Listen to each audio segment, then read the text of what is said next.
नमस्कार विद्यार्थी मित्रों, आज हम काव्य नंबर 5 भारत सिर रत्न भरत काव्य का अभ्यास करेंगे। भारत सिर रत्न भरत पद्य के कवि का नाम जयशंकर प्रसाद है। जयशंकर प्रसाद के द्वारा जो ये काव्य रजू किया गया है, उस प्रस्तुत कविता में जयशंकर प्रसाद ने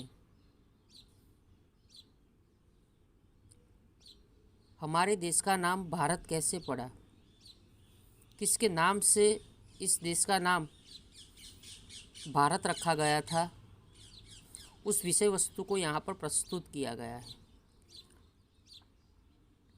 एक काव्य के स्वरूप में हमारे सामने ये पद्य प्रस्तुत किया गया है। ये काव्य चित्राधार नामक संग्रह में से यहाँ पर प्रस्तुत किया गया है। भरत शकुंतला के जो पुत्र थे दुष्यंत, उनके नाम पर ही हमारे देश का नाम भारत पड़ा था। इस विषय को यहाँ पर प्रस्तुत किया गया है। हम जानते हैं कि शकुंतला और दुष्यंत से एक पुत्र हुआ था जिसका नाम क्या था, भरत था, और भरत के नाम पर हमारे देश का नाम भारत पड़ा था।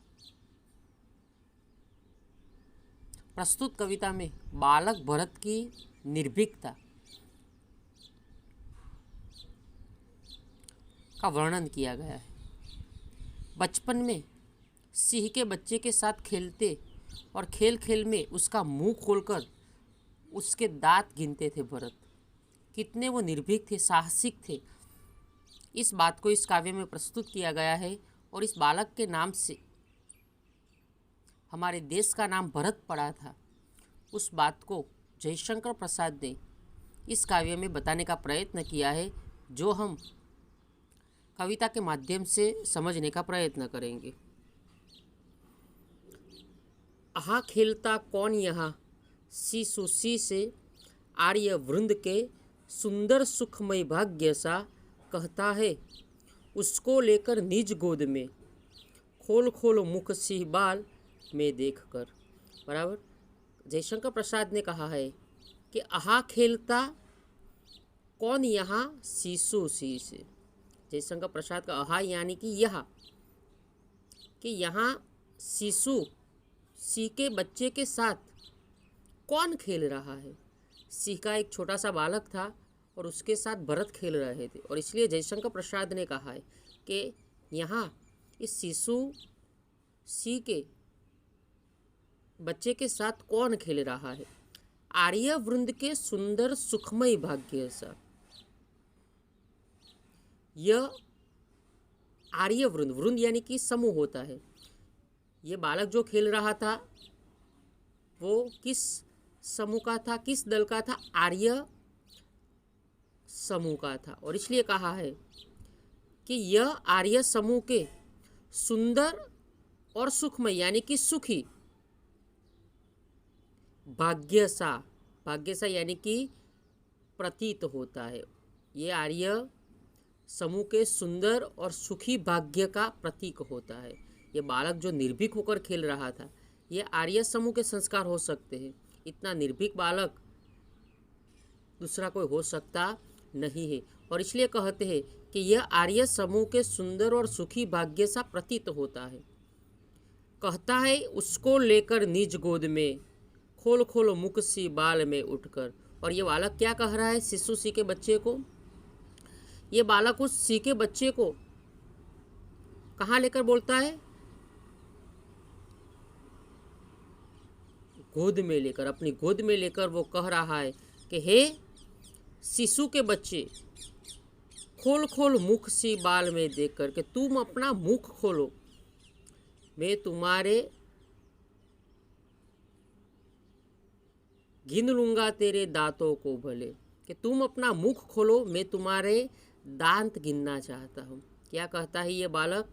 ये बालक ऐसा कहता है कि हे शिशु सी के बालक, तुम अपना मुख खोलो, मैं तुम्हारे मुख में कितने दांत हैं वो गिनना चाहता हूँ। देखूँ तो कैसे ये कुटिल कठोर है, कि ये दांत इतने ज़्यादा मजबूत, कुटिल और सख्त कैसे है, ये मैं देखना चाहता हूँ। ये एक बालक भरत उस सिंह के बच्चे को कह रहे हैं। क्यों भरत को यहाँ पर साहसिक कहा गया है? हम जानते हैं कि हम तो कुत्तों के साथ खेलने से भी डरते हैं, और ये बालक तो इतना निर्भीक था कि सिंह के बच्चे के साथ खेल रहा था, और वो भी अपनी गोद में बिठाकर दांत गिनना चाहता था। इसलिए कवि जयशंकर प्रसाद ने इस बालक को साहसिक निर्भीक कहा है। क्या हुआ इस पंक्ति में? पहली जो 5-6 लाइन हमने पढ़ी, इसमें जयशंकर प्रसाद के द्वारा कहा गया है कि हे बालक, जो भरत था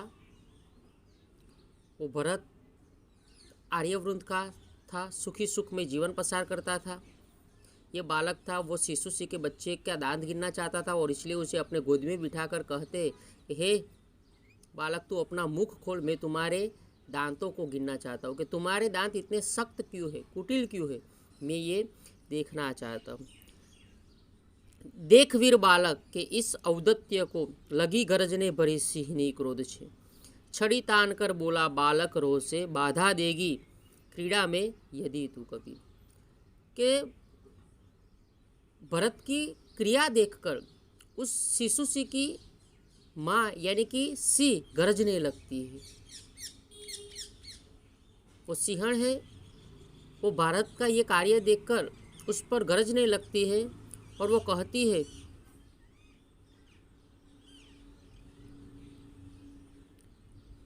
वो क्रोध भरी दृष्टि से उस बालक को कहती है। और इसलिए कहा कि यह बहादुर जो बालक की दृष्टता को देखकर, शब्द दिया है औदत्य यानी कि दृष्टता होती है, इस बालक की दृष्टता को देखकर भरी सिंहनी क्रोध से, यानी कि सिंहनी जो थी वो क्रोध से क्या करती है, दहाड़ने लगती है।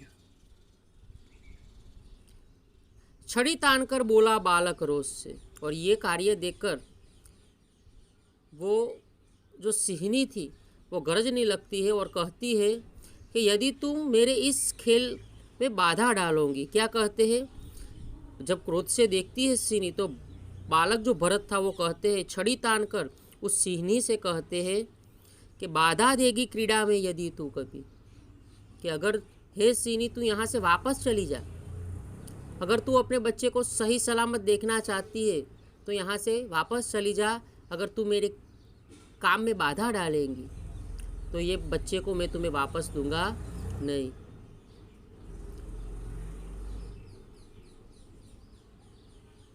आहा कौन यह वीर बालक निर्भीक है, कहो भला भारतवासी हो जानते।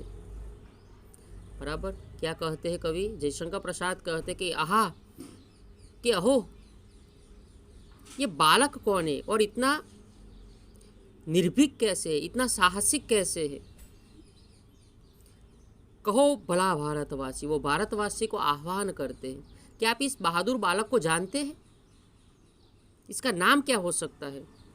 फिर कवि जयशंकर प्रसाद कहते हैं, जिस नाम से भारत संज्ञा पड़ी इस वीरभूमि की। और फिर वो खुद उस बालक का परिचय कराते हैं कि जिसके नाम से हमारे देश का नाम पड़ा भारत, हमारे देश की संज्ञा यानी कि नाम होता है, इस उत्तम देश का जो नाम भारत पड़ा था, उस भारत नाम उस निर्भीक बालक भरत के नाम से पड़ा था। ये बात कवि खुद भारतवासियों को बताते हैं। कश्यप के गुरुकुल में शिक्षित हो रहा ये बालक, कहाँ उनका लालन पालन हुआ था? कश्यप ऋषि के आश्रम में हुआ था। एक वाक्य के प्रश्न में ये प्रश्न पूछा जाता है कि भरत किसके आश्रम में पढ़ रहा था? तो कश्यप ऋषि के आश्रम में पढ़ रहा था। कश्यप के गुरुकुल में शिक्षित हो रहा, आश्रम में पलकर कानन में घूमकर। कानन यानी कि जंगल होता है। मोस्ट टाइम पे समानार्थी शब्द है, आपको ध्यान में रखना है। कवि क्या कहते हैं कि ये जो बालक था भरत, वो कश्यप ऋषि के गुरुकुल में रहकर वहाँ पढ़ा था, लिखा था। उसका लालन पालन यानी कि उस बच्चों का उछेर भी कहाँ हुआ था, कश्यप ऋषि के आश्रम में हुआ था।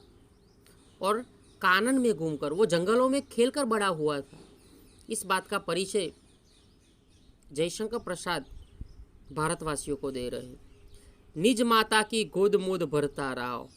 और यहाँ पर कहा गया है कि निज माता यानी कि अपने माता की गोद में पलकर वो बड़ा हुआ था।